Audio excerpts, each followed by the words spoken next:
పిల్లల చదువులో మనం తెలియకుండా చేసే ఒక తప్పు గురించి ఇవాళ మాట్లాడుకుందాం. మొన్న క్రిస్మస్ పండుగ సందర్భంగా ఓ 4 రోజులు స్కూల్కి సెలవు ఇచ్చారు. ఆ సెలవులతో పాటు పిల్లలిద్దరికీ సబ్జెక్ట్కి ఒకటి చొప్పున హాలిడే హోంవర్క్ కూడా ఇచ్చారు. పిల్లల్లో ఇంకా పేరెంట్స్లో సీరియస్నెస్ కలిగించడానికి ఈ ప్రాజెక్ట్స్ని ఎవాల్యుయేట్ చేసి మార్క్స్ వేస్తాము, ఆ మార్క్స్ని నెక్స్ట్ వచ్చే ఎగ్జామ్స్లో కలుపుతాము అని చెప్పారు. రోజు వాట్సాప్లో రిమైండర్స్ కూడా పంపించారు. అయినా చివరికి చేసేవారు చేశారు, a good percentage of kids చేయలేదు.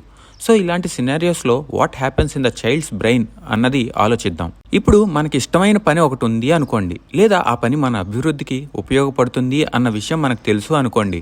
అప్పుడు ఎవ్వరూ గుర్తు చేయాల్సిన అవసరం లేదు, ఎవ్వరూ వెనకపడాల్సిన అవసరం లేదు, చేసేస్తాం కదా. అదే మనకి కష్టంగా ఉన్న పని అయితే చెప్పగా చేస్తాము, హాఫ్ హార్టెడ్గా చేస్తాం కాబట్టి మమ అనిపిస్తాం. అదే మనకి ఇష్టం లేని పని అనుకోండి, ఎవరెన్ని చెప్పినా చెయ్యము. ఇప్పుడు ఈ హాలిడే హోంవర్క్ దగ్గరికి వద్దాం.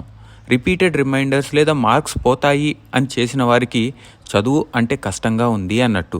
ఎన్నిసార్లు చెప్పినా చెయ్యని పిల్లలకి చదువు అంటే ఇష్టం లేదు అన్నట్టు. హోంవర్క్ ఉంది, అది మన మంచి కోసమే ఇచ్చారు అని నమ్మి చేసిన పిల్లలకి చదువు అంటే ఇష్టం ఉన్నట్టు.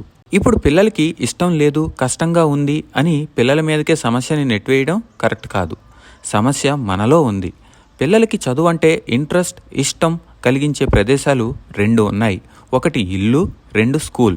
స్కూల్లో సరిగ్గా జరుగుతుందా లేదా అన్నది మన చేతుల్లో లేని విషయం. మన చేతుల్లో ఉన్నదల్లా ఇంట్లో మన యాటిట్యూడ్. ఫర్ ఎగ్జాంపుల్, రిపీటెడ్గా రాసే హోంవర్క్ ఇస్తే కరెక్టే నాన్న, this is not right, but దీన్ని మనం అడ్వాంటేజ్గా మార్చుకుందాం, మన రైటింగ్ బెటర్ అవుతుంది, లేదా ఓన్గా రాయి, వొకాబులరీ అండ్ రైటింగ్ స్కిల్స్ పెరుగుతాయి అని అనుకోవచ్చు. లేదా ఇదిగో వాయుకి ల్యాండ్ యానిమల్స్ రాయమని ఇచ్చారు, సో టెక్స్ట్ బుక్లో ఉన్నవే ఎందుకు రాయాలి, ఒక యానిమల్స్ బుక్ తీసుకుని అందులో ఉన్న యానిమల్స్ని వెతుక్కుంటూ ఏది ల్యాండ్ యానిమల్, ఏది ల్యాండ్ యానిమల్ కాదు అన్నది తెలుసుకుంటూ ఆ నేమ్స్ రాస్తే అది రీసెర్చ్ అవుతుంది.